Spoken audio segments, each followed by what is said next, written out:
يقول يوم من الايام وسنه من السنين واحد نده ابوه وقال له يابا انا اريد لي مره، اريد اتزوج وهذا حق شرعي.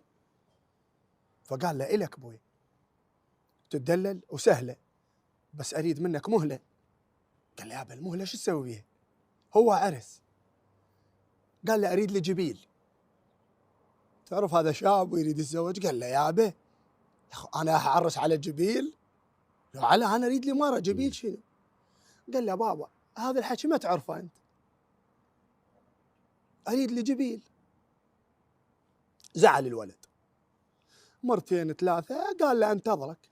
ذاك اليوم تزوج وعلى حسب الاصول وزفه وعرس. فبعد فتره من الزمن راحت مرت الولد، المراه راحت زعلانه. نعم. تعرف عائله والعائله كل شيء يصير بيها. نعم. والمراه تزعل ويا رجلها ويا حماها ويا بيتها، المهم راحت زعلانه.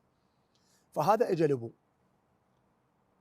قال له يابا مرتي صار لها شهر زعلانه واريد اروح اجيبها. قال له ايه روح. قال له اريدك انت وياي، حيدر عسل، شيخ بلاسم. قال له لا ما يحتاج، روح.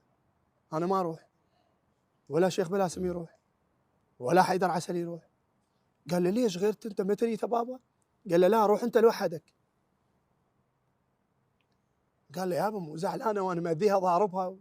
قال له اقول لك روح لوحدك. فهذا هم امتعض شاب، خلاه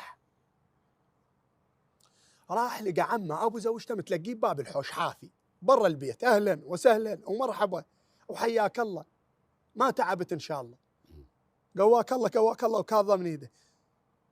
واخوان مرته يهلون ويرحبون بيه، اهلا وسهلا هنا تفضل هنا استريح،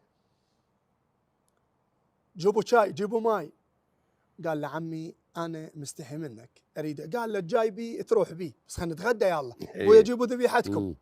جابوا ذبيحتكم وعمه ابو مرته يفلس ويخلي قدامه المي، ابويا لا يغص، وواحد من ولده هنا واقف وواحد من ولده هنا واقف، واحد شايل طاسه مال لبن وواحد شايل طاسه مال مي وواقف على راس من؟ على راس نسيبهم. خلص قال له ارد اسولف، قال له اشرب شايك، قال له ارد اسولف، قال له اشرب قهوتك. قال له هسه اسولف.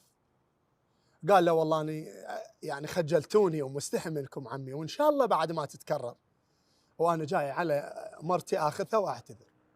قال له والله غير كون اقدر اعطيك اياها مرتك ما اقدر اعطيها. قال له العدوى. قال له اول ما اجيت راحت قدامك تلقاها بالبيت، ولدي حملوها ودوها قدامك، روح تلقاها قدامك بالبيت قبل لا تسولف وقبل لا تحكي. فهذا من رجع لقى ابوه نايم خلى وباس ايده وباس راسه. قال والله هسه افتهمت ابوي شي يريد له جبيل.